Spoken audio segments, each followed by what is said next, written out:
Good morning. जैसा कि आप लोग का जो टॉपिक है एग्जामिनेशन वो जीएसटी है। तो जीएसटी जो होता है ये क्या होता है इसके बारे में जानना सबसे इम्पोर्टेंट है, क्योंकि आपका ये पेपर जो है इसका एग्जामिनेशन है तो ये जानना जरूरी है कि इस सब्जेक्ट से किस टॉपिक से क्वेश्चन आएगा। तो जीएसटी टॉपिक जो है इस टॉपिक को जानने से पहले आपको टैक्स के बारे में जानना जरूरी है। टैक्स किस प्रकार आया, सबसे पहले टैक्स कब आया, उसके बाद हम जानेंगे जीएसटी इस टैक्स का पार्ट होता है। तो सबसे पहले आप जानिए कि जो हमारा जीएसटी है वो किसका पार्ट है सर।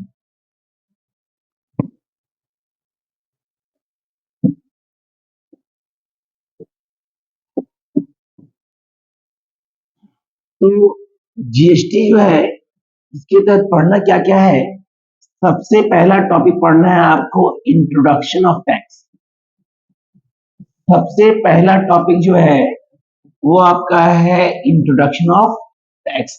मतलब इसके में आपको कंप्लीट टैक्स के बारे में पढ़ना है कि टैक्स होता क्या है। ठीक है, फिर हमको पढ़ना है ओवरव्यू ऑफ जीएसटी।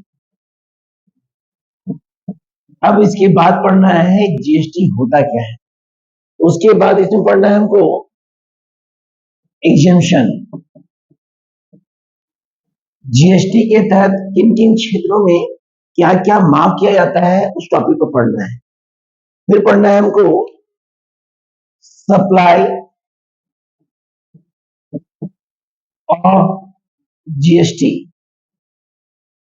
फिर पढ़ना है आपको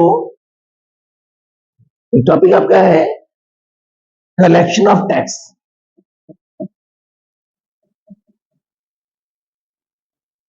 कलेक्शन ऑफ टैक्स। अगला टॉपिक जो आपका है वो आपका है कंपोजिशन लिवी।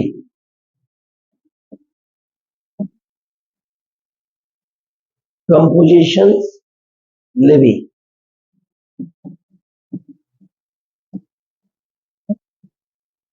उसके बाद आपको पढ़ना है time of supply, time of GST. फिर हम लोग का है time of supply, list of supply, list of supply. फिर हमको पढ़ना है इसमें आपका लास्ट टॉपिक जो है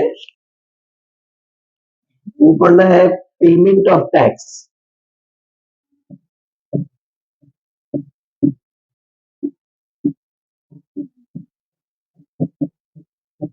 टॉपिक तो बहुत सारा है, लेकिन ये 8 टॉपिक आपको इम्पोर्टेंट पढ़ना है, जिसमें आपका सबसे पहले इंट्रोडक्शन ऑफ टैक्स है, फिर है ओवरव्यू ऑफ जीएसटी, फिर एग्जम्पशन, फिर supply of GST, collection of tax, composition levy, time, list of supply, payment of tax. लेकिन इन सारे टॉपिक्स को पढ़ने से पहले जो भी टॉपिक्स हमारा जीएसटी से रिलेटेड है, इस टॉपिक को पढ़ने से पहले आपको सबसे पहले टैक्स के बारे में जानना जरूरी है कि भाई टैक्स होता क्या है। तो जब भी आपको इंट्रोडक्शन ऑफ टैक्स के बारे में बोलेगा तो सबसे पहले जानिए टैक्स क्या होता है, कर क्या होता है। तो हम लोग जानते हैं कि टैक्स जो होता है एक ऐसा अमाउंट होता है जिसे सोसाइटी में रहने वाले प्रत्येक वर्ग के लोगों द्वारा अपने इनकम में से पे किया जाता है। समाज में जितने भी कैटेगरी के लोग रहते हैं वो अपने इनकम में से कुछ भाग गवर्नमेंट को जब पे करते हैं तो वो अमाउंट कहलाता है हमारा टैक्स, जिसका प्रयोग समाज के डेवलपमेंट के लिए होता है। तो प्रश्न उठता है क्या सर ये सभी लोग टैक्स पे करते हैं? नहीं, सभी लोग टैक्स पे नहीं करता है। गवर्नमेंट के द्वारा जब भी बजट पास किया जाता है, सरकार जब भी साल में एक बार बजट पास करती है तो उस बजट में एक उनका शेड्यूल होता है, एक चार्ट होता है। अगर उस चार्ट के अंतर्गत आप आते हैं, उस शेड्यूल में यदि आप सबमिट होते हैं, जैसे मान लीजिए गवर्नमेंट का शेड्यूल है, यदि आपका इनकम 0 से 2 लाख है तो आप 1% भी टैक्स नहीं देंगे। यदि आपका इनकम 2 लाख से 5 लाख है तो अपने इनकम का आप 10% देंगे। यदि आपका इनकम 5 लाख से 10 लाख रुपीज है तो अपने इनकम का आप 20% देंगे। मान लीजिए आपका इनकम 10 लाख रुपीज है तो अपनी इनकम का आप 30% देंगे, मोर देन 10 लाख। तो 10 लाख से अधिक है तो जितना भी अधिक है उसका 30% टैक्स पे देंगे। तो कहने का मतलब ये है कि इस शेड्यूल में मतलब गवर्नमेंट के द्वारा बजट में जो शेड्यूल जारी किया जाता है, जो स्टेटमेंट जारी किया जाता है, उस स्टेटमेंट के तहत यदि कोई पर्सन शामिल होता है तो उस स्टेटमेंट के तहत उस व्यक्ति द्वारा जो भी राशि पे किया जाता है सरकार को, वो हमारा टैक्स कहलाता है, जिसका यूटिलाइजेशन जो होता है गवर्नमेंट द्वारा बजट में देश के विकास के लिए कार्य किया जाता है। तो जब भी टैक्स होता है तो सबसे पहले टैक्स पास हुआ था 1861 में, याद रखिएगा, सबसे पहले टैक्स पास हुआ था 1861 में। अब भारत में हमारा इंडिया में टैक्स पास हुआ था 1 अप्रैल 1961 में, 1961 में। इसी को ध्यान रखते हुए टैक्स को दो कैटेगरी में बांटा गया है। एक कैटेगरी जो हमारा है वो हमारा है डायरेक्ट टैक्स, और एक कैटेगरी जो हमारा है वो हमारा है इनडायरेक्ट टैक्स। डायरेक्ट टैक्स जो होता है जिसको हम प्रत्यक्ष कर कहते हैं, डायरेक्ट टैक्स जो होता है वो हमारा प्रत्यक्ष कर होता है, और इनडायरेक्ट टैक्स जो होता है वो हमारा अप्रत्यक्ष कर होता है। डायरेक्ट टैक्स जो है इसका दूसरा नाम होता है इनकम टैक्स, जिसको हम आयकर कहते हैं, क्या कहते हैं। और इनडायरेक्ट टैक्स जो होता है वो खुद का इनडायरेक्ट टैक्स होता है। तो ये डायरेक्ट टैक्स होता क्या है, जिसको हम इनकम टैक्स कहते हैं, क्या कहते हैं सर, इनकम टैक्स। तो जब भी इनकम टैक्स होता है तो ये याद रखिएगा, इनकम टैक्स का संबंध, इनकम टैक्स का जो रिलेशन है वो केवल इनकम से है। किससे सर, इनकम से है। तो किसी भी पर्सन के द्वारा किसी भी सेक्टर से जो पैसा अर्न किया जाता है, किसी भी व्यक्ति द्वारा किसी भी सेक्टर से जो पैसा अर्न किया जाता है वो अर्निंग उसका इनकम कहलाता है। और इस इनकम के तहत वह गवर्नमेंट को उस शेड्यूल के अनुसार जो एक्स्ट्रा अमाउंट पे करता है, वह इनकम के अनुसार जो गवर्नमेंट को वह राशि पे करता है वह कहलाता है हमारा डायरेक्ट टैक्स।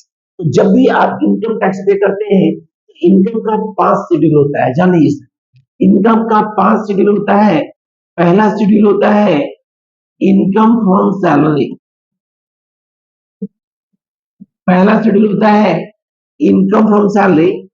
दूसरा शेड्यूल होता है हमारा income from house property, income from house property. तीसरा टेबल होता है income from business profession, income from business profession. चौथा हमारा होता है income from capital gain, income from capital gain. और पांचवा होता है हमारा income from other sources, other sources. तो ये 5 रिसोर्स होता है, 5 स्टेप्स है जिसके तहत हम गवर्नमेंट को इनकम टैक्स पे करते हैं, जिसके तहत गवर्नमेंट को हम इनकम टैक्स पे करते हैं। तो सबसे पहला जो शेड्यूल आता है इनकम टैक्स में वो आता है income on salary. Income on salary क्या होता है, इनकम सैलरी मतलब होता है कि वह व्यक्ति यदि वह कर्मचारी है, यदि वह मजदूर है या किसी भी सेक्टर में काम कर रहा है तो उसके द्वारा किसी न किसी रूप से जो पैसा अर्निंग किया जा रहा है तो वह इनकम उसका कहलाएगा इनकम ऑफ सैलरी। चाहे वह एक मुश्त ले या उस अमाउंट को तोड़ तोड़ के पाते हैं, तो वह इनकम उसका कहलाएगा इनकम ऑफ सैलरी। तो यदि वह गवर्नमेंट को अपनी इनकम में से पे करता है, सैलरी में से, तो वह उसका कहलाएगा हमारा डायरेक्ट टैक्स। क्या कहलाएगा, डायरेक्ट टैक्स। सेकेंड पार्ट होता है इनकम फ्रॉम हाउस प्रॉपर्टी। भाई ये हाउस प्रॉपर्टी क्या होता है, हाउस प्रॉपर्टी मतलब होता है यदि आपका इनकम मतलब यदि आपका डायरेक्ट टैक्स, यदि आपके पास कोई मकान है और उस मकान से यदि आप अर्निंग कर रहे हैं तो उस मकान से जो अर्निंग कर रहे हैं वो आपका डायरेक्ट टैक्स कहलाएगा। मतलब इसी से second part of direct tax. House property जो होता है वो डायरेक्ट टैक्स का सेकेंड पार्ट होता है। तीसरा होता है हमारा इनकम फ्रॉम बिजनेस प्रोफेशन। नाम से ही स्पष्ट है, बिजनेस प्रोफेशन अर्थात यदि आप किसी बिजनेस को चला रहे हैं या अपने प्रोफेशन का यूज करके आप इनकम अर्न कर रहे हैं। हमने क्या कहा, हमने कहा यदि आप किसी प्रकार का बिजनेस कर रहे हैं या अपने प्रोफेशन का यूज करके इनकम अर्न कर रहे हैं तो वो कहलाएगा income from business profession, business profession. Business profession के तहत हमारा आता है टीचर्स, डॉक्टर, एडवोकेट, इंजीनियर मतलब एक्सेट्रा जो अपने प्रोफेशन का यूज करते हैं। तो ये सारे आते हैं डायरेक्ट टैक्स में। अगला होता है इनकम फ्रॉम कैपिटल गेन। क्या होता है इनकम फ्रॉम कैपिटल गेन। भाई इनकम फ्रॉम कैपिटल गेन क्या होता है, यदि आप किसी एसेट्स को परचेज करते हैं यदि किसी एसेट को परचेज करते हैं और उस एसेट का वैल्यू यदि इंक्रीज करता है, उस एसेट का वैल्यू क्या करता है, इंक्रीज करता है, तो आपका कहलाएगा इनकम फ्रॉम कैपिटल गेन। और लास्ट हमारा डायरेक्ट टैक्स का पार्ट है जिसको बोलते हैं income from other sources. Other sources मतलब क्या होता है, यदि किसी लॉटरी, पजल्स या गेम्स के आधार पे यदि आप इनकम जर्न करते हैं, अभी जैसे मार्केट चल रहा है हमारा शेयर का, तो इसमें आप जो अर्निंग करते हैं वो कहलाएगा इनकम फ्रॉम अदर सोर्सेज। यदि कौन बने करोड़पति में यदि आप इनकम अर्न करते हैं, अर्न करते हैं, तो भी आपको इसमें आएगा इनकम फ्रॉम अदर सोर्सेज। तो 5 स्टेप्स होता है जो हमारा डायरेक्ट टैक्स होता है, जिसके आधार पे हम गवर्नमेंट को इनकम टैक्स पे करते हैं, या पे करते हैं, इनकम टैक्स पे करते हैं। दूसरा होता है हमारा इनडायरेक्ट टैक्स। दूसरा जो होता है वो होता है इनडायरेक्ट टैक्स। इनडायरेक्ट टैक्स जो होता है इसको आप अप्रत्यक्ष कर करते हैं। इनडायरेक्ट टैक्स जो है जिसको हम कहते हैं अप्रत्यक्ष कर। तो सबसे पहला डिफिनेशन ये होता है कि इनडायरेक्ट टैक्स वो टैक्स है जो डायरेक्ट टैक्स नहीं है। एक लाइन, इनडायरेक्ट टैक्स वो टैक्स है जो डायरेक्ट टैक्स नहीं है, डायरेक्ट टैक्स नहीं है। तो आखिर इनडायरेक्ट टैक्स होता क्या है? इनडायरेक्ट टैक्स होता है कि गवर्नमेंट के द्वारा पहले गुड्स और सर्विसेज के तहत, गुड्स और सर्विसेज के तहत अलग अलग प्रकार से टैक्स वसूला जाता था। जैसे मान लीजिए आप ट्रांसपोर्टिंग से सामान मंगा रहे हैं, तो excise duty, custom duty, VAT, मतलब अलग अलग टैक्स के आधार पे हम गवर्नमेंट को टैक्स पे करते थे। तो इस कंडीशन में गुड्स के तहत अलग टैक्स पे करते थे और सर्विसेज के तहत अलग टैक्स पे करते थे। गुड्स मतलब होता है किसी भी वस्तु को जब हम परचेज करते हैं, ये गुड्स कहलाता है। और सर्विसेज होता है कि किसी भी गुड्स को जब रेंट में लेते हैं तो हमारा वो सर्विसेज कहलाता है। क्या कहलाता है? सर्विसेज कहलाता है।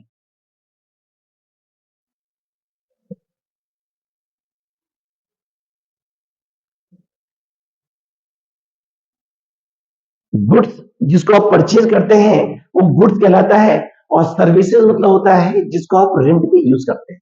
तो उस कंडीशन में गवर्नमेंट के द्वारा अलग अलग कंडीशन से टैक्स वसूला जाता था, जिसमें एक्साइज ड्यूटी होता था हमारा, excise duty, custom duty, custom duty, VAT, sale tax, etcetera. तो डिफरेंट टाइप से सरकार क्या करता था, अलग अलग माध्यम से गवर्नमेंट के द्वारा टैक्स वसूला जाता था। अब समस्या क्या होता था लोगों को कि गवर्नमेंट को समस्या क्या होता था कि जो भी हम टैक्स वसूल रहे हैं उसमें ये कंफर्म करने में समस्या आता था कि गुड्स कौन है और सर्विसेज कौन है, गुड्स क्या है और सर्विसेज क्या है। तो इसी को ध्यान रखते हुए भारत सरकार द्वारा जीएसटी को अप्लाई किया गया। बताया गया है जीएसटी। जीएसटी जो होता है वो इनडायरेक्ट का टैक्स का पार्ट होता है। अब जीएसटी होता क्या है? जीएसटी जिसको हम कहते हैं गुड एंड सर्विस टैक्स। सबसे पहला नाम होता है गुड एंड सर्विस टैक्स। दूसरा नाम होता है one nation one tax, one nation one tax. तीसरा नाम होता है goods and simple tax, goods and simple tax, goods and simple tax. तो इस माध्यम से गवर्नमेंट द्वारा जीएसटी वसूला जाता है।